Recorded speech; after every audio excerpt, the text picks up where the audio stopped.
আসসালামু আলাইকুম বন্ধুরা, আশা করি আল্লাহর অশেষ রহমতে সকলেই ভালো আছেন।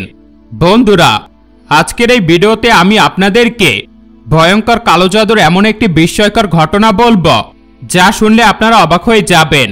তাই পুরো ঘটনাটি জানতে হলে ভিডিওটি শেষ পর্যন্ত দেখার অনুরোধ রইল। বন্ধুরা, বহুদিন আগে এক শহরে দুজন স্বামী এবং স্ত্রী বসবাস করত। স্বামীর নাম ছিল জাবেদ এবং স্ত্রীর নাম ছিল শাবানা। শাবানা খুবই ধনী পরিবারের মেয়ে ছিল। শাবানা সর্বদাই দরিদ্রদের খুবই দান করত। শাবানার মনটা খুবই ছিল পবিত্র। সে যেমন আল্লাহর ইবাদতে সবসময় মশগুল থাকত, এর পাশাপাশি অনেক অর্থ সম্পদ হওয়ার পরও তার মধ্যে কোনো অহংকার ছিল না। সে তার সম্পদ থেকে সবসময় দরিদ্রদের দান করত। শাবানার মোট 5 ভাই ছিল এবং সে ছিল তার পিতার একমাত্র কন্যা। সে একমাত্র কন্যা হওয়ার কারণে সবসময় সে রানীর মতোই তার পিতার কাছে বড় হয়েছে, সকল যত্ন আত্তি পেয়েছে। তার পিতা তাকে কখনো কোনো প্রকার ভারী কাজ করতে দেয়নি। শাবানা নিয়মিত করে 5 ওয়াক্ত সালাত আদায় করত, রমজানে রোজা রাখত এবং প্রতিনিয়ত হাজার হাজার লোককে বিনা পয়সায় খাবার খাওয়াত। এই কর্মের কারণে হাজার হাজার মানুষ তাকে দোয়া দিত এবং আল্লাহর রহমতে তার পিতার ধন সম্পত্তির মধ্যে অনেক বারাকা চলে আসত। যখনই রমজানের রোজা আসত তখনই সে তার শহরের হাজার হাজার দরিদ্র মানুষকে ইফতার করাত। রমজানের সময় সে মানুষের জন্য সেহরির ব্যবস্থা করত। এর পাশাপাশি ঈদ আসলে প্রত্যেকের জন্যই সে উপহার দান করত। যারা চিকিৎসার অভাবে চিকিৎসা করতে পারত না, শাবানা নিজের অর্থ ব্যয় করে সে সমস্ত দরিদ্র মানুষের চিকিৎসা করার ব্যবস্থা করত। সে খুবই ভালো ছিল, একজন আল্লাহভীরু মানুষ ছিল। এত ধন সম্পত্তি হওয়ার পরও বিন্দু পরিমাণ অহংকার তাকে ছুঁতে পারেনি। সর্বদাই সে আল্লাহর ভয়ে থাকত। এর পাশাপাশি অনেক সেবামূলক কাজ করত। এক কথায় সে একজন প্রকৃত মুমিনা নারী হওয়ার জন্য যে গুণগুলো প্রয়োজন ছিল সেই সবকিছুই শাবানার মধ্যে ছিল। শাবানা যখন প্রাপ্তবয়স্কা হয় তখন তার পিতা জাবেদ নামে একটি ছেলের সাথে তাকে বিবাহ দেয় এবং জাবেদ ছিল ধনীঘরের একজন সন্তান। সেও সবসময় আল্লাহর ইবাদত করত এবং আল্লাহর রাস্তায় অনেক অর্থ ব্যয় করত। এক কথায় বলা যায় আল্লাহ তাআলা তাদের দুজনকেই একই মনের হওয়ার কারণে মিলিয়ে দিয়েছিল। শাবানা এবং জাবেদ সবসময় একে অপরের সাথে বেশ ভালো আচরণ করত। তাদের মধ্যে অনেক ভালোবাসা ছিল। শাবানা তার স্বামীর খুব শ্রদ্ধা করত, সম্মান করত এবং তার খুব ভালো করে যত্ন নিত। সে একজন ধনী ঘরের মেয়ে হওয়ার পরেও স্বামীর ঘরে এসে নিজের হাতে সকল কাজ সম্পূর্ণ করত। কাজের জন্য কোনো কাজের লোক সে রাখেনি। মোট কথা তারা ছিল আদর্শ স্বামী স্ত্রী। এক আদর্শ দম্পতি হওয়ার জন্য যে যে গুণাবলীগুলো প্রয়োজন ছিল সে সবকিছু শাবানা এবং তার স্বামী জাবেদের মধ্যে ছিল। তারা কখনোই একে অপরের সাথে ঝগড়া করেনি, বরং সবসময় একে অপরকে সম্মান দিয়েছে, আল্লাহকে ভয় করেছে, আল্লাহর রাস্তায় দান করেছে। এভাবে করে শাবানা এবং জাবেদ খুব সুখে শান্তিতে সংসার করছিল। বেশ কিছুদিন পরই তাদের ঘরে কোল আলো করে একটি কন্যা সন্তান আসলো। কন্যা সন্তান ও স্বামী স্ত্রী মিলে বেশ ভালোই দিন কাটছিল। তাদের দান খয়রাত বন্ধ করেনি তারা, বরং তারা তাদের দান চালিয়ে যাচ্ছিল। তাদের কন্যা সন্তানের বয়স যখন 5 বছর হলো তখন তাদের ঘরে কোল আলো করে আরো একটি পুত্র সন্তান আসলো। এবার এক কন্যা সন্তান এবং এক পুত্র সন্তান নিয়ে জাবেদ এবং শাবানা দম্পতি খুব সুখে শান্তিতে তাদের দিন পার করছিল। তারা সবসময় আল্লাহর ইবাদতে নিজেরা মশগুল থাকত। এর পাশাপাশি সন্তানদেরকেও আল্লাহর ইবাদত করতে বলতো। তারা কখনোই অহংকার করত না এবং তারা তাদের সন্তানদেরকে এমন শিক্ষা দিত যে তারাও যেন কখনো অহংকার না করে এবং তাদের অর্থ থেকে সবসময় আল্লাহর রাস্তায় দান করে এবং গরিব দুঃখীকেও দান করে।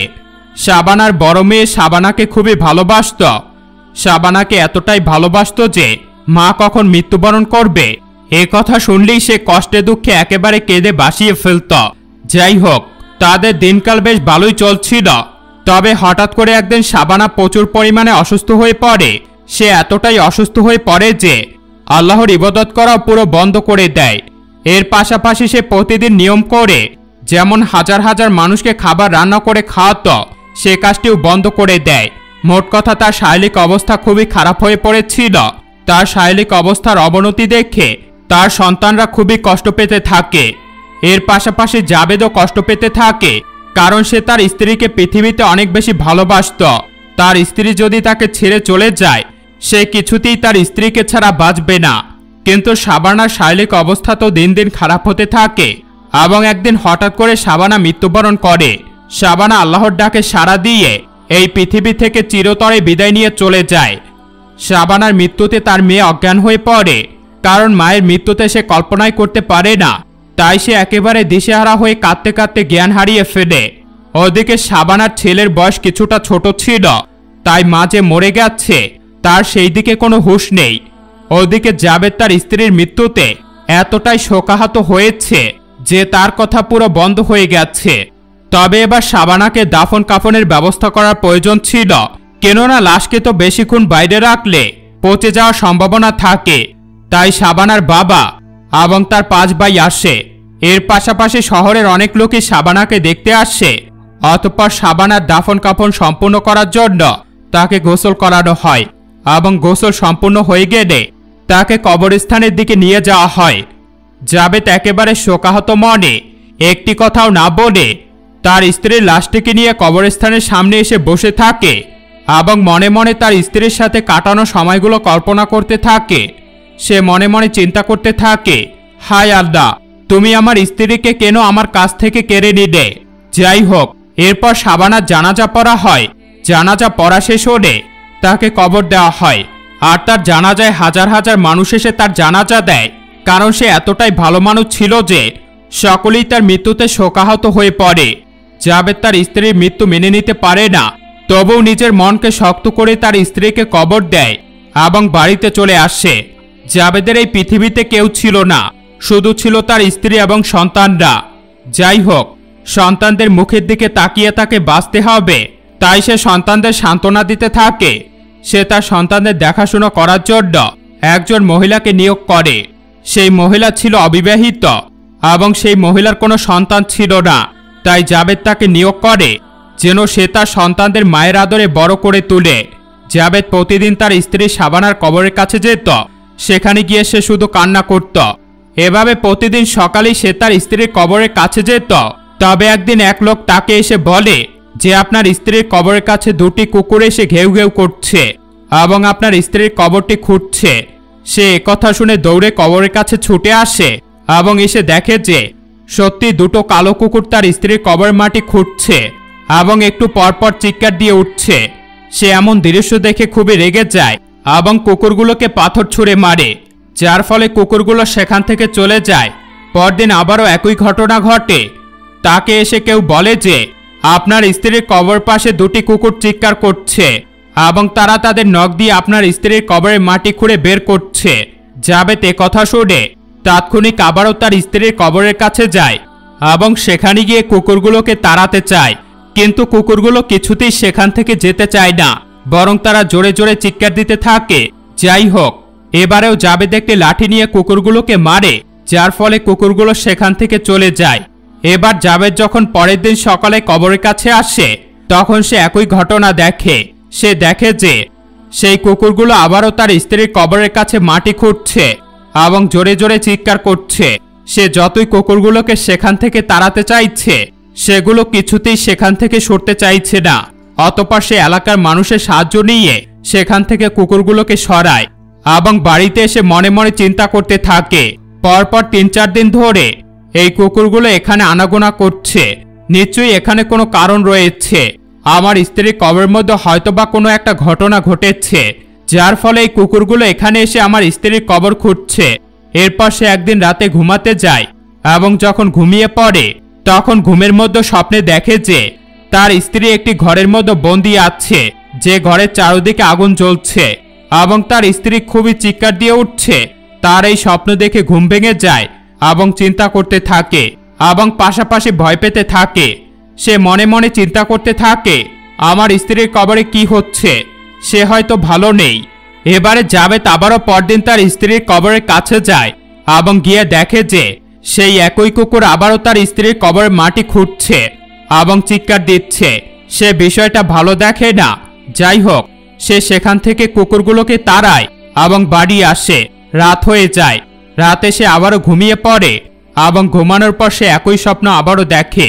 সে দেখে যে তার স্ত্রী একটি ঘরের মধ্যে বন্দী আছে, যে ঘরের চারদিকে আগুন জ্বলছে সে মনে মনে চিন্তা করতে থাকে যে যেহেতু এই কুকুরগুলো আমার স্ত্রীর কবরের কাছে ঘুরছে, এর পাশাপাশি আমি আজ 2 দিন ধরে এমন অদ্ভুত এবং ভয়ঙ্কর স্বপ্ন আমার স্ত্রীকে নিয়ে দেখছি, হয়তোবা আমার স্ত্রীর কবরের মধ্যে ভালো নেই।